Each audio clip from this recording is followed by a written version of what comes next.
All right, so today we have a classic battle of old versus new. Let's see which one wins.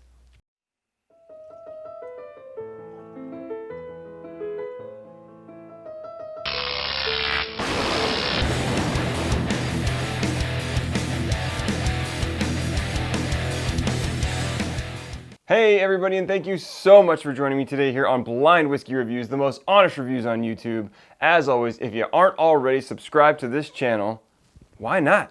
Click that subscribe button down below and hit the bell notifications so that way you'll know every time I'm uploading a new video and every time I'm starting a new live stream. Like I said, today we're bringing you the battle of old versus new. I popped the top on this one in a video not too long ago. I'll link that up here if you didn't check out that review. This is the new version of the Baker's release from Jim Beam. It is their single barrel at 107 proof with a 7-year age statement. However, this bottle has the neck tag which tells you that it is 8 years, 3 months old. So we're getting a little bit of extra age on this one. This is the older release of the Baker's, which is their small batch release. You can still find this on shelves, however, they discontinued producing it. So you won't be able to find it after a bit of time here. In the next year or so, this will probably start disappearing off the shelves. So let's see which one of these is better. Now, they're both the exact same proof at 107 proof. They both carry a 7-year age statement. Like I said, this one tells you it's a little bit older. This one very well may be the same age range. We just don't know. We just know that it's at least 7 years old. So I'm very curious to find out which one of these is better. Is this release worth the extra money? Because it does cost a little bit more than this one. So is this worth the extra money? Is it worth the new bottle, the new packaging, the new release? Let's get into it and find out. So these have been mixed up, randomized. I don't know which one's which. We'll start with the nose. It's got that nice Jim Beam nose. It's got a little bit of nuttiness, some nice dark fruit on this. There's some light fruit there too, some nice juicy apple. There's some like darker fruit characters, like a little hint of cherry or plum. A little bit of vanilla. Definitely got that little nutty Jim Beam character in there. Over here. Similar nose, but not quite as dark. So you got those light fruits, but they're not quite as juicy. You got some nice crisp apple, but it doesn't have that kind of like juicy red apple kind of character to it. You got that Jim Beam nuttiness. You have the vanilla, but it does feel a little bit lighter. So, and I don't remember which one of these is which. So just so you know, these bottles were both open at the same time. So right after I did the review, within a week, I opened this bottle just so they'd have about the same amount of airtime on them. So that way it'd be a pretty even comparison. So right now, this one's smelling a little bit better to me. Like I said, it's a little bit deeper, a little bit darker, maybe even a little bit more complex. So let's get into the taste and see which one tastes better, because that's all that really matters, right?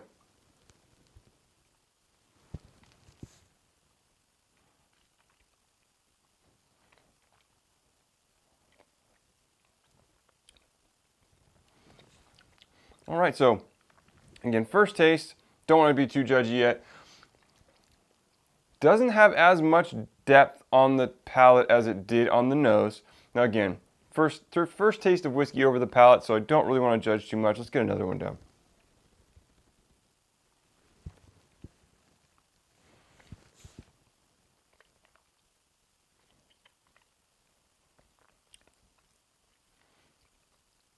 All right, a little bit more darkness there, a little bit more depth. Same characters you're smelling on the nose for the most part. A little bit of ethanol on the palate. You can taste it a little bit. You got a little bit of that tingle on your tongue. It is 107 proof, so it is a higher proof release. So I guess some of that's to be expected. Definitely a Jim Beam product. I mean, you got that nice nutty character, some vanilla there, a little bit of tannic, oaky bitterness on the back, kind of like that leathery quality. Good stuff. Get a little water. And we will move over here. Yeah, just a little bit on the lighter end of the palate in terms of the flavor range. Just doesn't have those deeper, darker characters in the nose.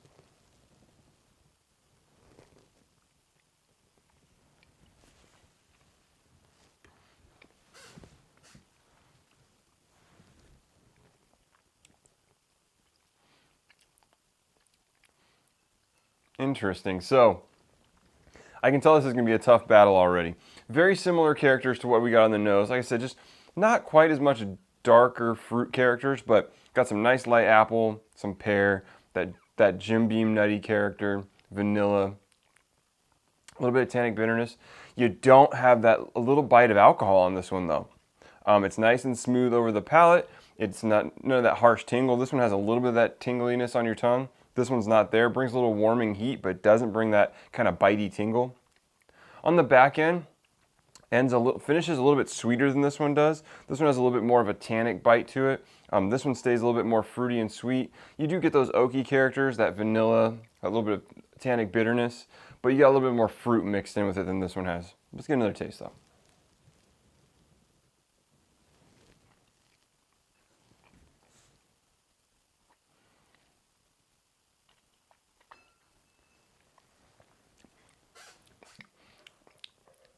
Really good, very enjoyable. Need some water. We're gonna go back to this one.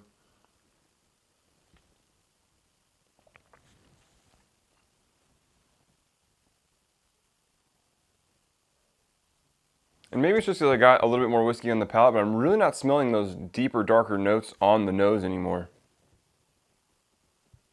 There's a hint of them, but it's kind of, they've balanced out a little bit more. That these smell very similar.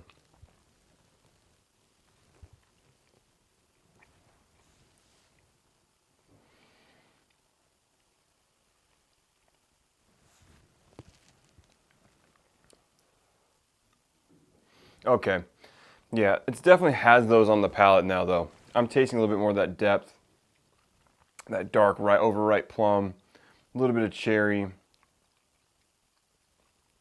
Finish is kind of balanced out a little bit more.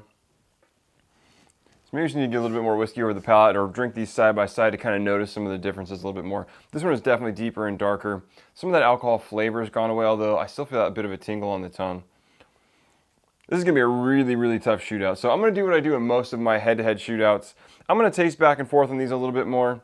I'm not going to waste your time with that. We're going to speed this portion of the video up so that we can save a few minutes of your life. I will come back to you with my notes on the flavors that have changed or my comparisons between these two whiskeys and ultimately which one I think is the best. So don't go away. We'll be right back with that.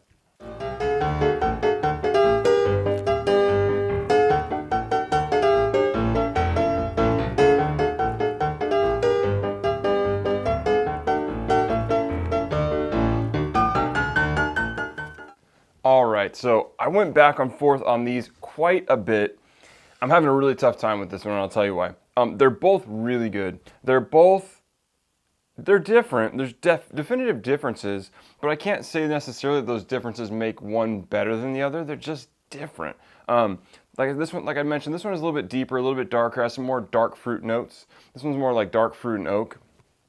This one over here is more light fruit. You got a little bit of citrus. It's a little bit more vanilla forward.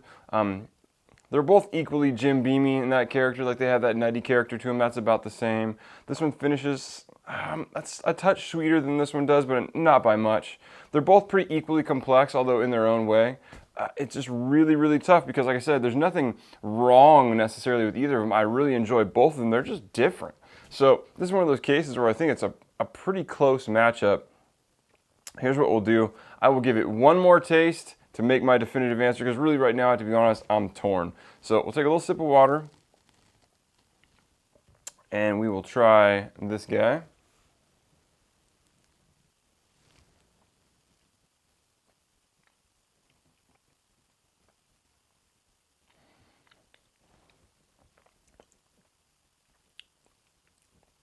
All right. Now we'll go back for one last sip of this one.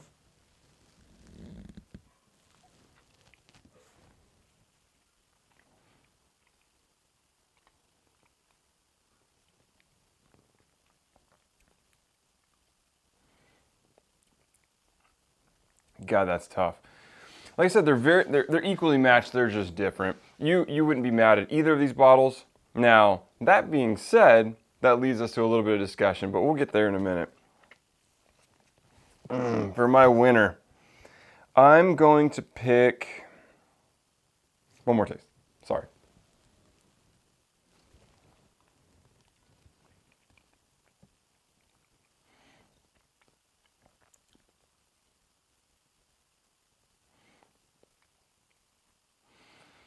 God, here's my problem, right?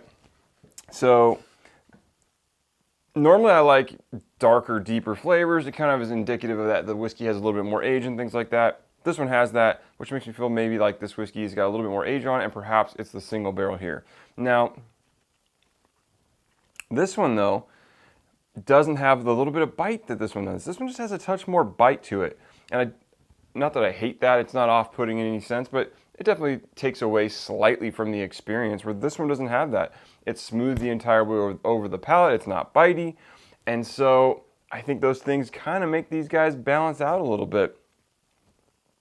I'm gonna say this guy's the winner.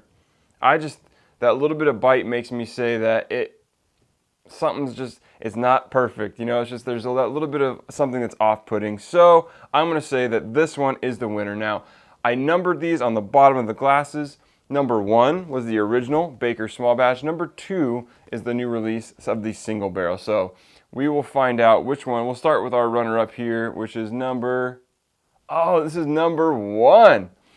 Man, I did not think that was the case. I really thought that this one would be the whiskey that was maybe a little bit older, which is here. But perhaps this 7-year is a little bit older. Maybe this guy's 9 years old. We just don't know. This is the Baker's Small Batch. And it was defeated ever so slightly by the Baker's Single Barrel release. So, man, I really thought that this one was probably this. And that's awesome. I really thought that this guy had probably won it. And that kind of brings me to the topic that I mentioned a minute ago, which is this was a razor thin race.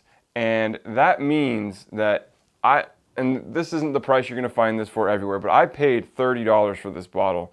I paid, I think, $55 for this bottle, maybe $60. So is there a difference that equals to 100% markup or double the price? Absolutely not. No way. So I would say that definitively, if you can find this bottle for a price that is less than what you can find this bottle for, go here. But this is, for me, the slightly superior whiskey. Like I said, it just was a smoother experience. It was a little bit easier to drink, didn't have that harsh bite to it, but that, like I said, that was a very minor note. And it was really the only differentiator between the two, other than the fact that they just tasted different. So anyways, I think this is a better value because generally you can find this cheaper. So definitely grab the small batch if you can find it out there. It won't be hanging around too much longer, but don't be afraid of the single barrel. It is a really good whiskey, a great pour. It's really nice to see the age statement on the neck, so I really enjoy that as well. So if you've done this side-by-side comparison, definitely let me know which one won in the comments down below. I got to know which one of these is your favorite. Yeah, let me know in the comments down below because I think it's a really tight race, and I'd love to see if you had the same experience that I did. So, as always, guys, you can follow me on Instagram and Twitter at blind_reviews. You can follow me on Instagram at Mission Bottle Kill, where I'm posting pictures of people killing all kinds of great bottles of whiskey. And you can send me an email at blindwhiskeyreviews, that's whiskey with an E, @gmail.com. And until next time, cheers.